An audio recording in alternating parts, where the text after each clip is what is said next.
প্রস্রাবের ইনফেকশন কেন হয়? প্রথমেই হচ্ছে ডিহাইড্রেশন বা পানি স্বল্পতার কারণে ইনফেকশন হতে পারে, বা ইনফেকশন ছিল তার রোগটার সম্ভাবনা অথবা সম্পর্ক অনেক বেড়ে যাবে। কাজে পানি স্বল্পতা নয়, পিপাসা লাগলে পানি খাবেন। ইনফেকশনটা রক্তের স্রোতের মাধ্যম দিয়ে আসতে পারে, আবার প্রস্রাবের রাস্তার মাধ্যমে দিয়ে, বিশেষ করে মেয়েদের ক্ষেত্রে প্রস্রাবের রাস্তার মধ্যে দিয়েও আসতে পারে। কারণ প্রতি মাসেই আমাদের মেয়েরা তাদের পার্সোনাল হাইজিন রক্ষার্থে বিশেষ প্যাড ব্যবহার করে। এই প্যাডগুলি অপরিষ্কার থাকতে পারে এবং ভ্যাজাইনাইটিস, সিস্টাইটিস, ইউরেথ্রাইটিস এগুলি খুবই কমন ঘটনা মেয়েদের জন্য। এই জন্যে কাজে পার্সোনাল হাইজিন অত্যন্ত সুন্দরভাবে মেনটেন করতে হবে আমাদের কন্যাদের, আমাদের মেয়েদের, আমাদের মা বোনদের। এক্ষেত্রেও ইনফেকশান হওয়ার সম্ভাবনা মেয়েদের ক্ষেত্রে বেশি।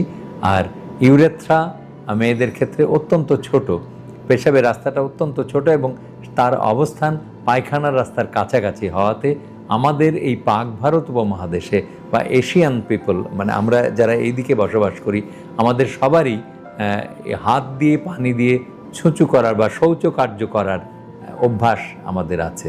আমরা বলি যে যতখানি পানি আমরা মুখ ধুতে ব্যবহার না করি তার 5 গুণ পানি আমরা ব্যবহার করি পয় নিষ্কাশনের পরে বা মলত্যাগের পরে। তো অবশ্যই এটা স্বাস্থ্যসম্মত। ইউরোপিয়ানরা এই অভ্যাস নেই, ওরা অস্বাস্থ্যকর পরিবেশে থাকে। কিন্তু আমরা যারা এশিয়ান পিপল অথবা পাক ভারত উপমহাদেশে থাকি, যিনি যে ধর্মেই থাকেন না কেন, এই উপমহাদেশের সব মানুষই হাত দিয়ে পানি দিয়ে ভালো করে ধুয়ে, অনেকে সাবান দিয়ে ধুয়ে পরিষ্কার করে ফেলেন। এটা স্বাস্থ্যসম্মত।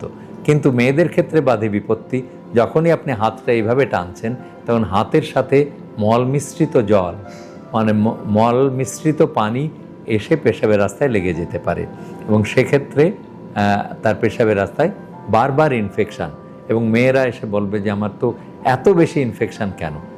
এইটাই হলো তার প্রধানতম কারণ।